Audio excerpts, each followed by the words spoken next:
If you want to create realistic 3D mockups in Photopea, you're in the right place. In this video, I'm going to show you exactly how to use Photopea for a 3D mockup step by step, so you can place your logo or design onto real objects like mugs, bottles, packaging, and more, while making it look natural and professional.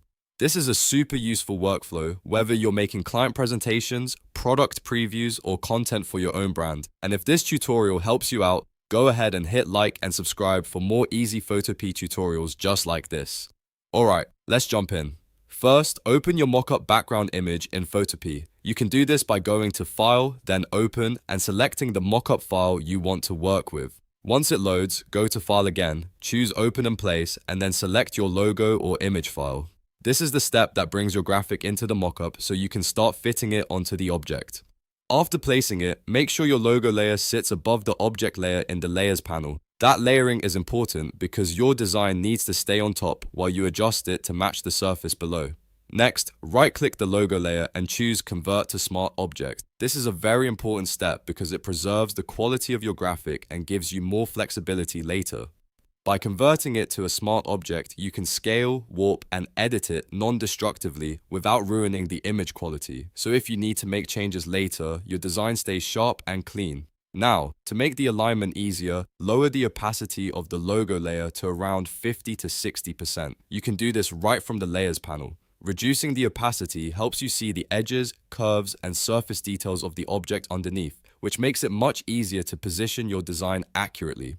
This is especially helpful when you're placing graphics on curved items like bottles, cups, or rounded packaging. Once the logo is easier to see through, go to Edit, then Transform, and choose Warp. The Warp tool is what lets you bend the graphic so it matches the curvature and perspective of the object in your mockup. Carefully drag the grid corners and control handles until the logo follows the shape of the surface naturally. Take your time with this part, because the realism of the mockup really depends on how well the design fits the object. When it looks right, press Enter to apply the warp.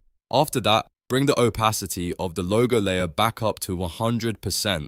This restores the full strength of your design now that the positioning and shape are set. At this point, your graphic should already be sitting much more naturally on the object. But if you want to make the mockup look even more realistic, there's one more powerful trick you should use, and that's Blend If. To do this, double-click the logo layer thumbnail to open Layer to Style. Then go to Blending Options and look for the underlying layer sliders at the bottom. These sliders control how the lighting and texture from the mockup background interact with your design. Hold Alt on Windows or Option on Mac, then click and drag the left handle for shadows or the right handle for highlights to split the sliders apart. Splitting them gives you much smoother blending because it allows the darker and lighter areas of the mockup to show through more naturally. Move those split handles closer together until the object's natural shadows, highlights, and surface texture start to bleed through the logo in a realistic way. This is what gives your mockup that professional 3D look instead of a flat sticker effect, and that's it.